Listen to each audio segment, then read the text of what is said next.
Obrigado, Sr. Presidente. Vamos lá ver se não é preciso marcar uma outra reunião para o Dr. Guilherme Costa responder às perguntas que vão ficando para a próxima ronda. O tempo é apertado e as perguntas são muitas e eu, pela minha parte, também tenho aqui mais algumas questões.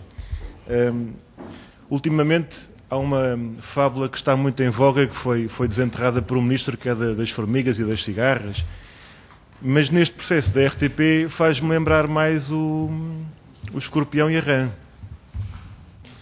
Porque pode ter havido aqui uma expectativa de alguns de fazer aqui uma travessia, esperando que a meio da viagem o escorpião não os picasse, mas afinal de contas verifica-se que estava na sua natureza, dele, escorpião, e pelos vistos havia aqui uma esperança que ficou agorada, uma expectativa que não se concretiza e aquilo com que alguns contavam ao início da travessia virou-se ao contrário e lá se afunda tudo. O problema é que não se afunda só a rã, antes se afundasse só o escorpião, aqui afunda-se o país e o serviço público.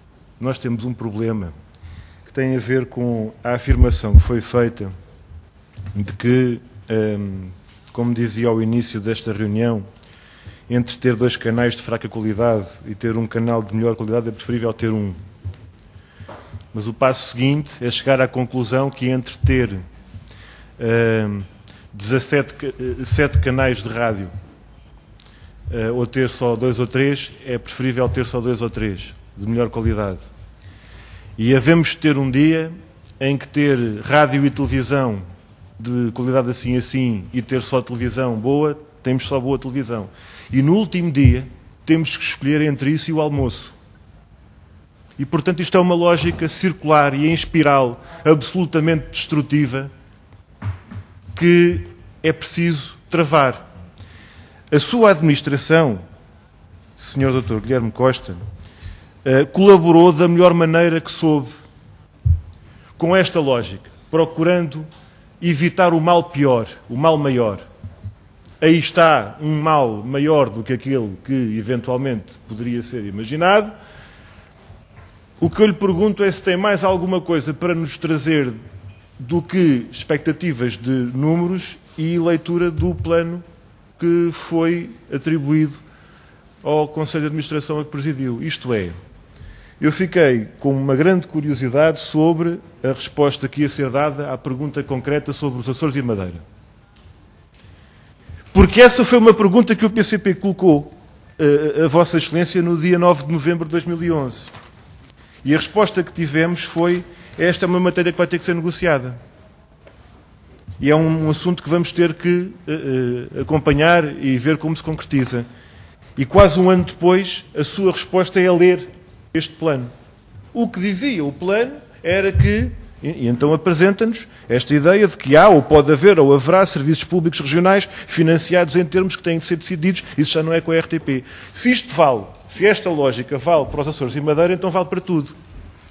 Vale para os serviços técnicos autonomizados, vale para a emissão, que é uma questão crítica, é uma área crítica, não apenas na televisão, mas também, e se calhar até, principalmente na rádio, que é a questão técnica e a área técnica da emissão, e aquilo que seriam as expectativas com o outplacement, que ainda agora disse, mandar embora um conjunto de pessoas e, como nós dizíamos, mais em português e mais plebeu, desnatar uma parte significativa da estrutura técnica da RTP, que é de primeira linha a nível mundial nesta matéria. E a pergunta fundamental que eu gostava de lhe colocar nesta fase em que faz um balanço do caminho que percorreu até agora como administrador que foi da RTP é o que é que foi feito desta adaptação que o Governo lhe encomendou. Adaptação é um termo suave, é um termo mais urbano e mais mais urbano para esta reunião. O que é que foi feito disto? o que é que está colocado relativamente à estrutura técnica da RTP, o que é que está neste momento em cima da mesa relativamente à programação e à grelha e aos programas e aos conteúdos a partir de janeiro. Eu não gosto da palavra conteúdos, acho que é uma coisa um bocado mais mercantilista, mas para unificar a linguagem vamos dizer o que é que nós vamos ver na televisão a partir de janeiro, na sua opinião e na sua previsão, tendo em conta o que foi feito até agora. Não é verdade que foi dada a ordem de paragem geral à aquisição e renovação de contratos relativamente a programas de televisão e a produções que a RTP poderia adquirir? A mesma coisa para a grelha de rádio. Tem alguma novidade para além desta indicação que nós tínhamos, no sentido de que nada se sabia sobre o que iria acontecer a breve prazo relativamente às grelhas e aos mapas de emissão e à programação, quer em televisão, quer até em rádio? E, neste sentido, terminando, Sr. Presidente, a questão que eu lhe coloco é, daquilo que ainda agora esteve a ler, desse plano que lhe foi dado para concretizar, o que é que está neste momento dentro daquela casa de onde o senhor saiu? E último ponto, peço desculpa, Sr. Presidente, se é ou não verdade, na leitura dos números que nos trouxe, que Portugal tem já hoje, ainda antes desses cortes que estão anunciados, um serviço de rádio e televisão de serviço público, que é o mais barato, ou dos mais baratos da Europa. Muito obrigado. Muito obrigado. Presidente, antes de mais fazer aqui um registro muito breve, quando o PCP propôs que fossem ouvidos nesta comissão o Conselho de Opinião da RTP, o Conselho de Administração, não o ex-Conselho de Administração, o Conselho de Administração da RTP e as estruturas representativas dos trabalhadores, considerámos e continuamos a considerar que a necessidade de realizar estas audições para além do próprio Sr. Ministro não estava dependente de haver uma orientação clara sobre o futuro da RTP, sob pena desta Comissão nunca mais reunir com ninguém, que é o que poderá acontecer pelo andar da carruagem, que nunca mais aparece uma orientação clara sobre o futuro da RTP. Há muito tempo que não aparece e não nos parece que tão depressa esteja em cima da mesa. O Sr. Dr. Guilherme Costa trouxe-nos aqui uma novidade, que é, veio informar-nos, do ponto de vista, não direi da grelha de programação da Assembleia da República, mas dos trabalhos que nos esperam para os próximos tempos, na medida em que tem que estar em vigor, em janeiro do ano que vem, uma nova lei da televisão. E a gente que se prepare para a discussão que aí vem, sob pena de haver o tal plano B, que é o tal canal da RTP Memória Curta, com as reposições dos programas que tenham estado a dar até agora. Mas isso levanta um problema. É que isso é uma estratégia que configura uma atuação de tipo fraude à lei. Vamos adaptar aqui uma coisa, no caso da lei não se alterar, independentemente de outras decisões que possam acontecer. E, nesse sentido, é no mínimo preocupante que, desta forma, o Conselho de Administração tenha vindo a atuar numa política de factos consumados no terreno, que depois se venham a consagrar do ponto de vista do direito. Isto é mais ou menos o que Israel tem vindo a fazer nos últimos anos.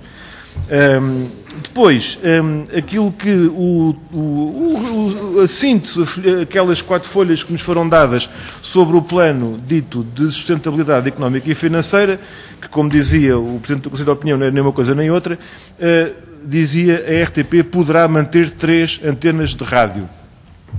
Eu pergunto-lhe, se há pouco nos disse que para isto está tudo feito e está tudo a andar para que isto se concretize, eu pergunto o que é que vai acontecer à rádio, ao Serviço Público de Rádio, a partir de janeiro também, já agora, ou quando se colocar, nos termos da intervenção que veio desenvolvendo até terminar funções na administração. A última questão que eu lhe coloco tem a ver com esta visão do serviço público dependente da fatura da TV Cabo.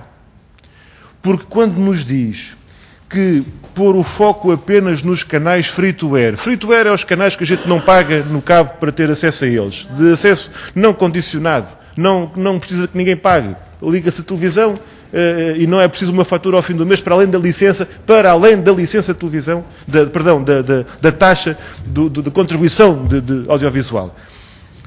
Pôr o foco apenas nesses canais era entrar no digital a pensar analógico. Isto é interessante, este raciocínio, mas a questão que eu coloco é: porquê é que as pessoas para ter acesso ao serviço público de corpo inteiro, naquilo que tem para oferecer, só o podem fazer se tiverem a pagar a um operador de cabo ou de satélite. Porque é que há um serviço público de televisão de acesso condicionado que só é oferecido às pessoas que tiverem dinheiro para pagar todos os meses aos operadores de cabo?